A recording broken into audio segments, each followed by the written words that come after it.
Canicule. Ville vs campagne, où faut-il vraiment être pour mieux s'en sortir? Imagine une chose, il est 3h du matin. La température extérieure n'est jamais descendue sous les 28 degrés. Tu es dans ton lit, en nage, le cœur qui bat un peu trop vite, incapable de dormir. Demain, le mercure va de nouveau frôler les 40 degrés d'après les données météo. La question n'est plus de savoir si la canicule va te tuer de fatigue, mais où tu as le plus de chances de survivre cette nuit et toutes les nuits qui vont suivre. Es-tu plus en sécurité dans ton appartement de ville, entouré de services, mais piégé dans un four de béton, ou dans une maison de campagne, bercé par la nature, mais totalement isolé si les choses tournent mal? Dans cette vidéo, je vais te montrer 3 choses. Pourquoi la ville est un piège la nuit, même quand il ne fait que 25 degrés dehors. Le vrai danger de la campagne, et ce n'est pas la chaleur. Et surtout, le protocole exact à suivre selon l'endroit où tu vis. Parce que ce qui protège un citadin peut mettre en danger quelqu'un à la campagne. Reste jusqu'au bout, la fin pourrait littéralement protéger un proche cet été. Mais avant d'y aller, si ce contenu t'apporte de la valeur, laisse un j'aime, un boost, un commentaire, et abonne-toi à la chaîne. On y va! Acte 1,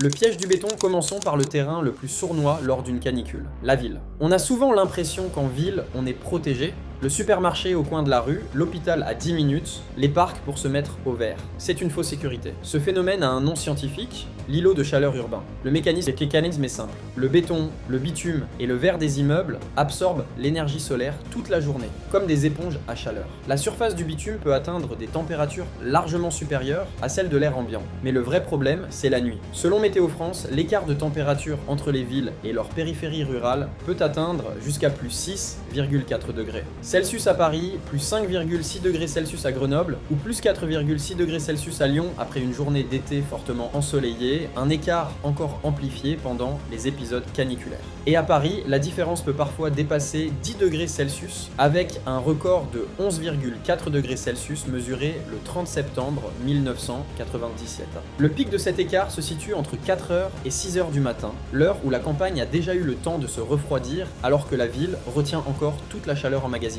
Résultat, à Grenoble, une étude de terrain a mesuré des nuits où il fait jusqu'à 5 degrés de plus qu'à la campagne, un phénomène observé en moyenne une nuit sur 2. Et selon Météo France, 100% de la population parisienne est aujourd'hui exposée à un îlot de chaleur urbain d'intensité forte ou très forte. Concrètement, ton corps a besoin de fraîcheur nocturne pour récupérer. Si la température ne redescend jamais suffisamment dans ta chambre, ton système cardiovasculaire reste sous tension permanente. C'est précisément ce cumul jour-nuit qui rend les canicules urbaines si dangereuses, en particulier pour les personnes fragiles. Et un cercle vicieux s'ajoute à ça. Chaque climatiseur individuel refroidit un intérieur, mais rejette sa chaleur dans la rue. Plus il y a de climatiseurs allumés dans un quartier, plus l'air extérieur se réchauffe localement. Un effet documenté par les chercheurs qui étudient sur le climat urbain. Tu es proche des secours en ville, mais tu es aussi prisonnier d'un four qui ne s'éteint jamais vraiment. Acte 2, le mythe de l'oasis rurale face à ce four urbain, la campagne semble être un refuge. Des arbres, de l'herbe, de l'espace, et c'est en partie vrai. Le jour, la végétation est une alliée réelle. La disparition progressive de l'écart ville-campagne, quand on s'éloigne du centre urbain, s'explique justement par l'effet rafraîchissant de la végétation et de l'eau, identifié par Météo France comme un facteur clé qui limite l'accumulation de chaleur. Mais ne te réjouis pas trop vite. La campagne a son propre piège,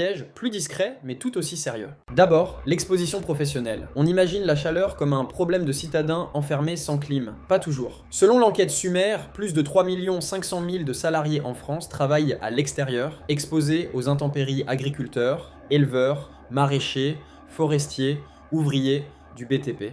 Des métiers très souvent ruraux ou périurbains. Et les conséquences, elles peuvent être graves. Sur l'été 2025, 9 accidents du travail mortel en lien possible avec la chaleur ont été notifiés à la Direction Générale du Travail, dont 6 dans le cadre d'une activité de construction, de travaux ou d'agriculture. La campagne peut te rafraîchir la nuit, mais te cuire en plein soleil le jour si ton activité t'expose sans les bons réflexes de protection. Ensuite, il y a la question de l'isolement, et ici, je veux être honnête avec toi. Ce que je vais dire est une observation logique, pas une statistique officielle que j'ai pu vérifier pour cette vidéo. En zone rurale, les distances sont plus longues, le réseau de voisinage peut être plus dilué selon les territoires. Et l'accès rapide à un secours en cas de malaise peut être plus incertain qu'en ville dense. Ce n'est pas une fatalité générale dans beaucoup de villages. L'entraide de proximité fonctionne très bien, mais c'est un facteur de vigilance à intégrer, en particulier si tu vis loin de tout, seul, ou si tu as un proche âgé isolé. Sur la question du réseau électrique, il est vrai qu'un épisode de canicule fait grimper la demande en électricité, notamment à cause de la climatisation. Je n'ai toutefois trouvé aucune donnée officielle confirmant des coupures généralisées de 24 à 48 heures en zone rurale, spécifiquement liées liées aux canicules récentes en France. C'est un scénario de vulnérabilité plausible,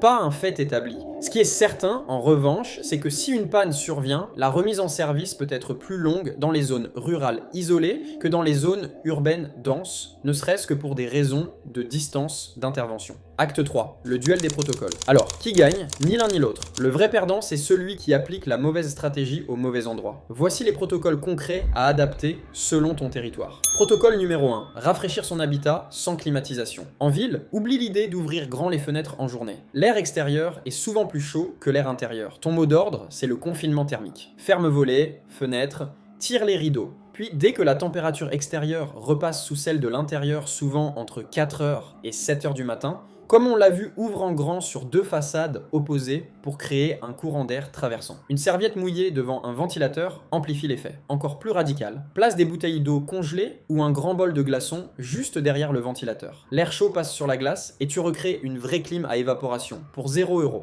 À la campagne, tu as l'avantage de l'air frais, mais attention à l'inertie des vieux murs en pierre mal isolés. Ils stockent la chaleur le jour et la relâchent en bas la nuit, presque comme du béton. Si tu as une cave ou un sous-sol, c'est ton meilleur allié. La terre y maintient naturellement une température proche de 15 à 18 degrés toute l'année, un phénomène de physique bien connu. Pour les aliments, si tu n'as pas de cave, utilise la géothermie de ton jardin. Enfouis tes bouteilles d'eau et tes fruits fragiles à au moins 50 cm sous terre, recouverts de paille. La température y reste constante à 15 degrés, c'est un frigo naturel. Protocole numéro 2, hydratation et alimentation. En ville, l'eau coule à flot, le danger c'est l'oubli, on est pressé, on ne boit pas assez. Garde une gourde sur toi en permanence et repère les points d'eau publics et les brumisateurs disponibles dans ta ville. Côté nourriture, privilégie les crudités et les fruits gorgés d'eau et limite la cuisson qui réchauffe ton logement. Et si tu dois absolument cuire un aliment, oublie le four qui va transformer ta cuisine en crématoire. Utilise le micro-ondes qui ne dégage presque pas de chaleur, ou investis dans un petit four solaire de jardin si tu as un balcon. À la campagne, situé sur puits ou pompe électrique, anticipe l'éventualité d'une coupure. Garde toujours une réserve d'eau potable d'au moins plusieurs litres par personne. C'est une précaution de bon sens, pas une prédiction de catastrophe. Protocole numéro 3, mobilité et sécurité. En ville, repère à l'avance les lieux climatisés accessibles au public près de chez toi. Bibliothèques, centres commerciaux, église. Ce sont tes points de repli si ton logement devient invivable. Et surtout, identifie qui dans ton immeuble ou ton quartier pourrait avoir besoin qu'on prenne de ses nouvelles. À la campagne, la vigilance porte surtout sur le risque d'incendie en période de sécheresse. Évite de garer un véhicule chaud sur des herbes sèches. Garde un jerrycan d'eau dans le coffre en prévention en plus de ta trousse habituelle. Et si tu travailles en extérieur, cale les tâches les plus physiques tôt le matin. Fais-le avant la montée des températures. C'est d'ailleurs une obligation renforcée pour les employeurs depuis le décret du 27 mai 2025 sur la protection des travailleurs contre les fortes chaleurs. Et si tu dois absolument rouler, sache que la température au sol peut dépasser les 50 degrés. Vérifie la pression de tes pneus, une surchauffe sur un pneu sous-gonflé, c'est l'éclatement probable à pleine vitesse. Acte 4, le facteur humain.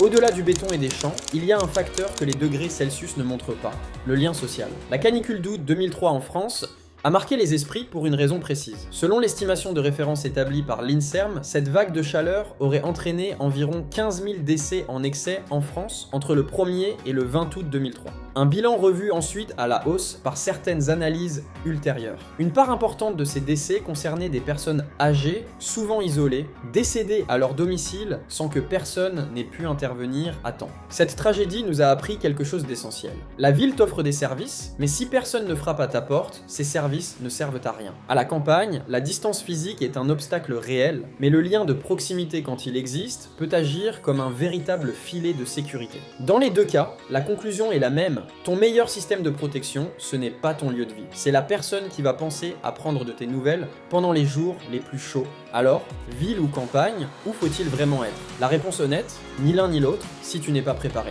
La ville est un piège thermique qui ne dort jamais, mais elle t'offre de l'infrastructure. La campagne peut t'offrir un vrai répit nocturne, mais elle demande davantage d'autonomie et de vigilance sur l'isolement. Le vrai gagnant, ce n'est pas celui qui habite au bon endroit. C'est celui qui adapte sa stratégie à son territoire et qui active son réseau humain avant que la chaleur ne frappe. J'ai conçu mon guide Canicule 2026, 21 réflexes vitaux. Disponible sur ecodécryptage.com, un protocole complet, que tu vives en appartement parisien ou dans une ferme isolée. Dis-moi en commentaire, toi, tu es plutôt ville ou campagne cet été et quelle est ton astuce personnelle pour tenir la chaleur? Si cette vidéo t'a été utile, abonne-toi et surtout partage-la à la personne de ton entourage qui pense encore pouvoir tenir le coup comme avant. Prends soin de toi et prends soin des autres. A très vite sur Éco Décryptage.